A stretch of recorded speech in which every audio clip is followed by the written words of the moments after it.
Hello प्यारे बच्चों, मैं हूं आपका अमन भैया and all the very very best कल आपके मैथ्स के फर्स्ट बोर्ड एग्जाम के लिए।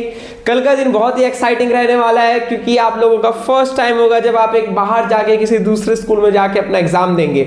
तो प्यारे बच्चों, कुछ चीजें हैं जो मैं आपको बताना चाहता हूं जो आपको ध्यान रखनी है ताकि आप एग्जाम सेंटर पे सही तरीके से पहुंचे और अपना बहुत ही अच्छा करें। तो देखिए प्यारे बच्चों, पहली तो चीज ये है कि आपको एग्जाम सेंटर पे 1 घंटे पहले पहुंच जाना है लगभग, ताकि कहीं ट्रैफिक या कोई और इश्यू ना आ जाए, गाड़ी खराब होने की वजह से भी हो तो आप टाइमली पहुंच जाए। दूसरा, अपना सारा का सारा पैकेजिंग आज ही कर लीजिएगा अभी, जैसे कि आपका एडमिट कार्ड, एक वाटर बॉटल एकदम ट्रांसपेरेंट वाली रखनी है क्योंकि पानी बहुत जरूरी है एग्जाम के टाइम पे, और साथ ही साथ आपके पास 2-2 पेन्स होने चाहिए। और देखो मैथ्स का एग्जाम है तो एक पेंसिल जरूर होनी चाहिए ताकि आप डायग्राम बना सको, स्केल नेसेसरी है। क्लियर है? एडमिट कार्ड एकदम पक्का अच्छे से ये आज ही समेट के रख लेना है। आपके पास अपना कार्डबोर्ड होना चाहिए ट्रांसपेरेंट वाला और ट्रांसपेरेंट किट, ताकि आप लोग अगर कहीं टेबल टेढ़ी मेढ़ी हो, उबड़ खाबड़, तो आपके पास अपना स्लेट हो ताकि आप उसमें रख के लिख सके। तो ये तो हो गए डॉक्यूमेंट से रिगार्डिंग चीजें कि जो आपको आज ही चेकलिस्ट बना के इसको रख लेना है, कल सुबह ढूंढना नहीं है। अच्छे से बैग में आज ही सोने से पहले पैकिंग करके सोनी है कि सुबह आपको ढूंढना ना पड़े। ओके, और अच्छी बात है कि आप सभी ने सारी चीजें प्रिपेयर कर ही ली होंगे और किसी ने नहीं करी है तो कर लेना। ओके अभी ओके। और दूसरी चीज ये देखिए प्यारे बच्चों, कल आप सेंटर पे जाएंगे तो आपको बहुत दोस्त मिलेंगे जो बोलेंगे भाई ये देखिए आला मैथ्स का क्वेश्चन बहुत इंपॉर्टेंट है, मैं देख के आया हूँ, ये आएगा, ये ऐसा है, ये डिफरेंट है।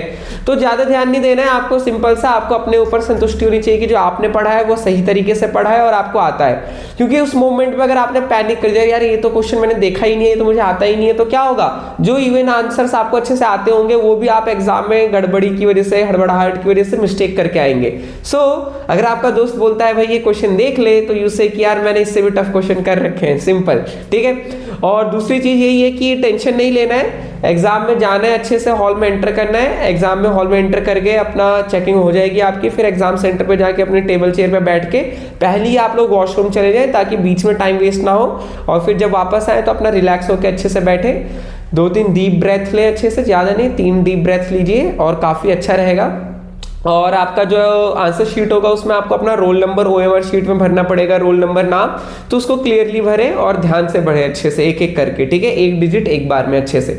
और उसके अलावा प्यारे बच्चों, जब आपका एग्जाम स्टार्ट हो तो सबसे पहले आपका जो रीडिंग टाइम मिलता है 15 मिनट्स का, उसमें आपको क्या करना है कि आपको पूरा पेपर अच्छे से एनालिसिस करना है।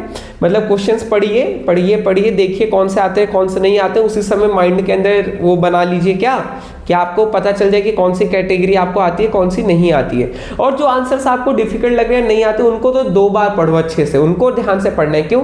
क्योंकि जब आप उनको पढ़ लोगे ना तो आपका ब्रेन क्या होगा, उसे पैरेलली बिहाइंड द सीन्स उसको प्रोसेस कर रहा होगा कि उसका आंसर कैसे आ सकता है। मतलब हमारा ब्रेन एक ऐसी मशीन है जो सबकॉन्शियस माइंड से स्टोर रखती है, जो आपको बिना सोचे भी वो काम करता रहता है। तो जब वो क्वेश्चंस जो आपको नहीं आ रहे उनको आप ध्यान से पढ़ोगे तो आपका ब्रेन बैकग्राउंड में उसको प्रोसेस करेगा और आपको एकदम से लगेगा अरे इसका आंसर तो इस तरीके से आ सकता है। तो ऐसा होता है, कई बार आंसर्स अपने आप आते हैं क्योंकि आपने चीजें पढ़ रखी हैं। ठीक है, तो इस चीज का ध्यान रखना है जो मैंने अभी बताया बहुत इंपॉर्टेंट है। और साथ ही साथ आपको टाइम मैनेजमेंट का बहुत ध्यान रखना है, शुरू से सोच के चलना है कि टाइम लिमिटेड है और आपको एकदम हड़बड़ाहट में काम नहीं करना है, बट जो काम आप रिलैक्स होकर कर रहे हैं बिल्कुल नहीं, आपको वही काम थोड़ा अच्छे से फास्ट वे में करना है। समझ रहे हो? माइंड में टेंशन नहीं लेनी है, बट आपको स्पीड मेंटेन रखनी है शुरू से, वरना लास्ट मोमेंट पे प्रॉब्लम हो जाएंगी, स्पेशली मैथ्स में ऐसा होता है। ठीक है ना? और देखो प्यारे बच्चों, कई बार आप आंसर करेंगे आपको पता चल जाएगा कि आंसर गलत है, तो आप दोबारा से आंसर रिस्टार्ट करेंगे। तो जब तक आप सेकंड आंसर को पूरा ना कर ले, फर्स्ट वाले को कट ना करें। कई बार क्या होता है, पहले बच्चे फर्स्ट को कट कर देते हैं और सेकंड वाला पूरा हो नहीं पाता है टाइम पे। सो उस आंसर को पूरा कट तभी करें जब आप दूसरा पूरा कर लें। उससे क्या होगा, क्या पता आपने फर्स्ट क्वेश्चन को बहुत लंबा कर रखा है तो उसमें ज्यादा मार्क्स मिल जाते। तो इस चीज का ध्यान रखना है और बस अपने ऊपर भरोसा रखना है कि मैं अच्छे से पढ़ के जा रहा हूँ और मेरा एग्जाम अच्छा जाएगा। कॉन्फिडेंस रखना, और जो आंसर्स आपको बिल्कुल भी नहीं आ रहे उनमें भी आप क्या करेंगे, जो गिवन इन्फॉर्मेशन है उसको अच्छे से लिखेंगे, जो उससे रिलेटेड फॉर्मूलाज है उसको करेंगे और कुछ सॉल्व करके आएंगे। ठीक है, इससे क्या होगा कि क्या बोलते हैं, आपको स्टेप वाइज मार्किंग मिलती है तो उसमें काफी अच्छे मार्क्स मिल जाएंगे। और मेन चीज ये कि छोड़ना कुछ भी नहीं है। ठीक है ना? और टाइम का अच्छे से यूटिलाइजमेंट करना है। ट्राई करिएगा कि 3 घंटे का पेपर है तो 2.5 घंटे में तो हो ही जाए। और फिर आधे घंटे में आपको अपनी आंसर शीट खुद ही रीचेक करनी है, मतलब आपको अपना चेकर खुद बनना है और अपने ध्यान से देखना है कि कहीं कोई मिस्टेक तो नहीं है। कई बार हम ना अपने 5-6 मार्क्स तो खुद ही इंप्रूव कर लेते हैं अपनी मिस्टेक्स खुद से ढूंढ के।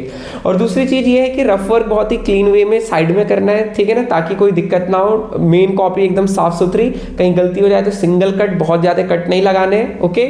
और जो मेन चीज़ जो मैं बताना चाहता था कि टाइम मैनेजमेंट इफेक्टिवली करना है, आपको पता होना चाहिए कि कौन सा क्वेश्चन को कितना टाइम देना है। अगर ज़्यादा टाइम ले रहा है तो उसको स्किप करके नेक्स्ट क्वेश्चन पे जाना है। ये नहीं कि हम एक क्वेश्चन लेके बैठ गए और उसके चक्कर में बाकी के क्वेश्चंस का टाइम उसमें स्पेंड हो गया, ऐसा नहीं करना है। एंड बस भगवान पे भरोसा रखना है, अपने एफर्ट्स पे भरोसा रखना है और एग्जाम अच्छा ही जाएगा। All the very very best. जय श्री कृष्ण, जय माँ शारदे, जय माँ सरस्वती।